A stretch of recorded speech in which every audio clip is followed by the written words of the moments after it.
Bonjour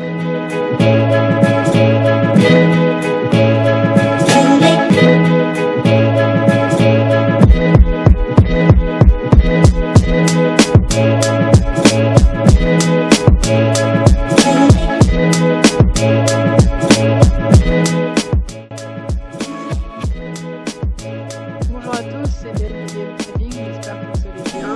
Pour nous, ADM Bond, ça va très bien. Alors, cette semaine, donc, je vais vous reprendre les trades qu'on a passés la semaine dernière, donc la semaine du début juin. Et je vais vous donner un peu les consensus pour la semaine à venir et les biais qu'on a sur les indices et sur les paires Forex qu'on suit actuellement. Alors, sur le DAX, comme je vous ai dit la semaine dernière, j'attendais en fait un rebond sur le canal pour repasser acheteur. Malheureusement, en fait, on est bien descendu sur ce canal. Comme je vous avais montré, j'avais mis ma flèche ici que j'attendais qu'on retourne vers le bas. On l'a fait au final le 1er juin, le 2 juin et au final le 3 juin. En fait, le 1er et le 2, j'ai pas eu de setup acheteur intéressant. Et au final, le 3, ça a cassé. Donc, j'ai pas pu acheter le DAX la semaine dernière. Et au final, maintenant, en fait, ce qu'on attend pour cette semaine, c'est très simple. J'ai identifié ce niveau ici que vous voyez bien, donc le niveau des 10 100, toujours le même, hein. Le niveau des 10 100 ici, et actuellement, on est vraiment posé dessus. Donc, ce qui m'intéresse, ça serait soit un rebond sur le niveau des 10 100, et pourquoi pas aller chercher des setups acheteurs pour, dans un premier lieu, donc ça serait assez rapide, mais retourner chercher le canal pour faire un pullback, en fait, faire un pullback sur ce petit niveau de résistance. Au final, ça devient, on peut considérer ce canal comme une résistance. Donc pourquoi pas remonter et aller chercher le canal, ou même le réintégrer. Dans ce cas-là, ça serait assez sympa. Ou bien, donc le deuxième scénario, c'est tout simplement la cassure du support des 10 100, et du coup aller chercher, réintégrer le range et aller chercher le bas du range, donc les 9800, qui est le niveau le plus important, je dirais, pour ce canal. Donc bien sûr, prendre en compte le milieu du range aussi, qui correspond à peu près aux 9900. Voilà, donc ça, vous avez tous les niveaux pour le DAX pour la semaine. Je vous répète, cassure des 10 100, allez chercher les 9900, 10 000, attention aux 10 000 aussi. Et enfin le bas du range 9800, ou bien un scénario haussier, ce serait un retour en haut du canal haussier en journalier pour faire un pullback après la cassure. Et du coup, on atteindrait à peu près les 10 200, 10 250. Et après, pourquoi pas réintégrer ce canal à nouveau et aller chercher nos anciens plus hauts. Ils se trouvent à 10 300 pour la semaine passée. Voilà. Ça, c'est les plans pour les indices, le DAX en particulier.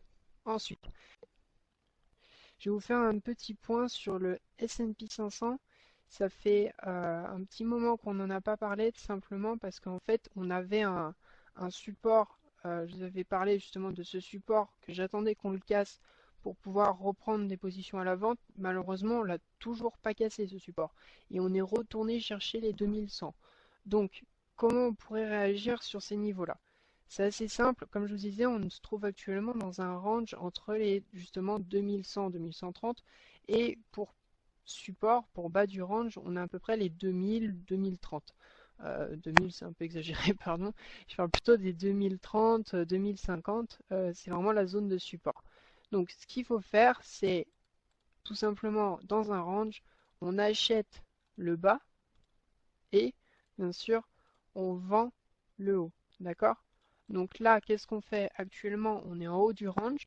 Donc ce qui pourrait être intéressant, c'est d'aller dans des unités de temps un peu plus basses, du 4 heures, même pourquoi pas descendre sur du 30 minutes, et aller chercher des positions vendeuses sur l'extrémité, ou même tout de suite mettre une position vendeuse pour la semaine avec un stop assez large à 2000, 2100, 2120 par exemple. Et du coup tenter justement de vendre à nouveau le S&P 500. Alors ensuite, je ne mets toujours pas à l'écart un scénario haussier, parce que je vous rappelle quand même, on est en haut du range. Donc vu qu'on est en haut du range, qu'on a déjà tapé, c'est la troisième fois qu'on est sur le point haut. Et au final, c'est la quatrième fois, on peut dire, parce qu'ici on a tapé une troisième fois, on a vendu, c'est pas passé. Ici, ça remonte, donc ça serait peut-être même le quatrième fois qu'on remonte depuis qu'on a créé au final cette résistance en mai 2015, donc qui date de plus d'un an, peut-être on va la casser. Donc si on casse cette résistance, il faudra pas mettre de côté un nouveau scénario haussier pour l'été à venir. Et du coup, on aurait une belle tendance haussière, en tout cas sur les indices américains, pour l'été 2016. Voilà. Alors, le Forex, cette semaine, on a eu beaucoup de mouvements par rapport à la livre et à l'euro. Donc, je vous rappelle, on était vendeurs sur Euro GBP et Euro USD principalement, c'est nos deux grosses positions. Donc, Euro GBP, on va commencer. Je vous rappelle, on était vendeurs, donc on a commencé à vendre là-haut. Ensuite, on a pris des renforts ici et là. Et arrivé à ces niveaux-là, on a posé nos hedges. On a posé un hedge, c'est-à-dire qu'en fait, on était toujours dans le marché, mais que le prix monte d'un point ou descende d'un point, on gagnait pas d'argent et on perdait pas d'argent. C'est-à-dire notre position était comme bloquée à ces gains-là, mais continuait de bouger dans le marché, on était toujours dans le marché. Le mouvement a monté, monté, monté, et au final, la hausse ne nous a vraiment pas intéressé. On voulait pas, on ne voulait pas tenter d'acheter au GBP parce que comme je vous ai dit, je ne l'achète pas. Alors, peut-être c'était pas la meilleure décision que j'ai prise. Vous voyez ici il y a le hedge. Peut-être ce n'était pas la meilleure décision que j'ai prise dans ma vie. Je ne pouvais pas le savoir. En tout cas, je n'ai pas acheté la hausse qui est venue derrière sur EuroGBP. Mais bon, on s'est quand même bien fait plaisir. Donc EuroGBP pour nous c'est fini pour l'instant. Je vous rappelle que je n'ai pas envie de l'acheter pour l'instant. Et je pense mettre sûrement la livre de côté dans les semaines à venir avant d'avoir plus d'informations sur le Brexit, sachant que les tendances sur la livre sont vraiment aléatoires en ce moment et on ne sait vraiment pas où aller, si ça monte ou si ça descend, car au final les sondages et les news qui sortent par rapport au Brexit changent constamment de biais et du coup on n'a pas de tendance fixe. Donc ce que je vais faire, c'est que je vais mettre de côté tout ce qui est avec la livre pour les semaines à venir et passer le mois de juin, on aura vraiment un consensus au final sur la livre, on saura où aller euh, et tout le monde, on aura un biais pardon sur la livre et du coup peut-être de belles tendances à venir sur toutes les paires liées à la livre et peut-être EuroGBP reviendra dans le coup. Donc pour le moment on met de côté. En tout cas on a posé notre hedge. Au final bah, on a coupé nos positions quand c'est parti à la hausse vendredi. On a coupé nos positions vendredi parce qu'on voyait que ça ne s'arrêtait pas de monter, il n'y avait pas de retournement en vue. Et en fait, quand on a réintégré notre tendance hebdomadaire, donc si je vous le montre un peu sur le journalier, notre tendance hebdomadaire, elle a été réintégrée sur ces niveaux-là. Et du coup, ici, on a décidé tout simplement de sortir de RGBP pour l'instant et de prendre nos gains. Un joli gain. Ensuite, on avait Euro USD. Euro USD, pareil, on était vendeur dessus et on avait hedgé, heureusement. C'est parfois on prend des décisions au bon moment, j'ai envie de dire. C'est surtout parce qu'on était parti sur une semaine difficile hein, que j'ai décidé de poser des hedges. Vers le milieu de la semaine, enfin, le milieu de la semaine, mardi, mercredi, j'ai dit on va hedger toutes nos positions, on va se mettre neutre. Parce qu'il y a trop de news, il y a des réunions de banque centrale, il y a le chômage américain, il y a des discours à droite à gauche, trop d'informations d'un seul coup et je voulais pas risquer nos positions en cours. Donc on a bien fait encore une fois de ne rien risquer. Comme vous pouvez voir, le hedge, il était là, hein, il date du 31 mai le hedge, hein, donc vous pouvez voir les vidéos euh, la semaine dernière, non, je ne sais plus. Donc vous pouvez voir qu'on a bien hedgé au bon moment. Et au final, bon, bah, ça s'est retourné, ça a explosé à la hausse. Et là, aujourd'hui, les marchés sont vraiment en train de récupérer suite à ces forts mouvements. Donc pour l'instant, on ne touche à rien sur EURUSD et EuroGBP. Voilà, ça c'est pour les positions qui sont clôturées. Ensuite, pour les nouvelles positions qu'on a, alors il y en a une qui nous intéresse beaucoup, c'est Euro-Yen. Euro-Yen, que je vous rappelle, je vais vous rappeler des souvenirs, ça date peut-être de ma première vidéo. Ça date peut-être de ma première vidéo. Et je vous rappelle, je vous parlais de ce support des 122, 121,80 que j'attendais qu'il soit cassé avec une clôture journalière. Enfin, il a été cassé exactement ici, le 2 juin, donc c'était jeudi. Jeudi, il a été cassé.